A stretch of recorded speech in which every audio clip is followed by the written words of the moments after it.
Ventilation.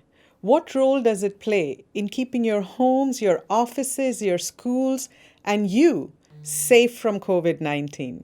Hello and welcome to Science in 5. I'm Vismita Gupta-Smith and these are WHO's Conversations in Science. We are talking to Dr. Maria Neira today and she's going to talk about the role that ventilation plays in keeping your indoor spaces safe from COVID-19. Welcome, Maria. Hello, thank you. My first question to you, how important is ventilation and how does it make our indoor spaces safe from COVID-19? Ventilation represents a very important aspect, a very important factor to prevent the virus from spreading indoors.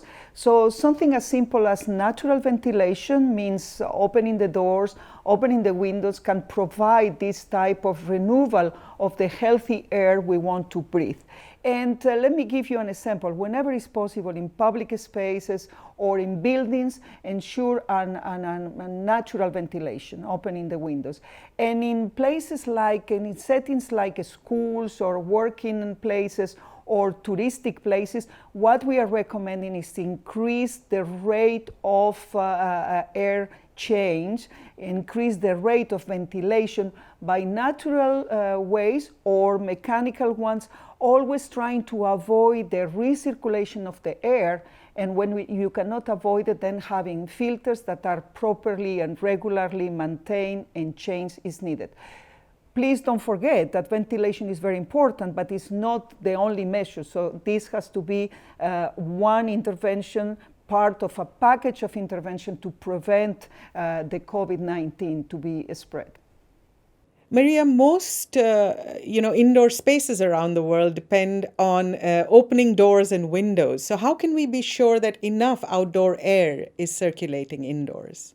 Of course, we need to consider the space size. I mean, how big is the room or the space we want to ventilate, the occupancy rate, how many people is occupying that room, and the activities that are carried out in that space.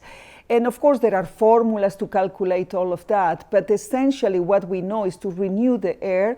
And to give you an example, if in 1 hour you change your air 6 times, I think that will provide a quite sensible way of making sure that we are reducing or preventing the spread of the virus indoors. Maria, it's not always possible in heavily polluted settings to open doors and windows. How should we manage outdoor air pollution, preventing that, as well as preventing COVID-19 and keeping our houses better ventilated? Together with the COVID-19, we are very much concerned by air pollution. And as you know, this is a major public health issue, still responsible for 7 million premature deaths every year. So my answer will be we need to do whatever is needed to reduce air pollution outdoor by putting in place the different measures and interventions that are available and requesting the authorities to do so. But while this is not possible, we need to make sure that we still ensure some natural ventilation, except, of course, if you are very close to the source of emission or there are very heavy and very high levels of pollution. But in any case, you can consider as well, depending on your capacity or your where do you live, you can consider what they are called air purifiers and, of course, the HEPA filters that in some residential buildings are already available. Thank you, Maria. That was Dr. Maria Neira talking about ventilation and the role that it plays in keeping you safe in your indoor spaces. If you find this content useful, please share it with your colleagues, with your friends and network, and invite them to follow us on our social media channels. Until next time then, stay safe and stick with science.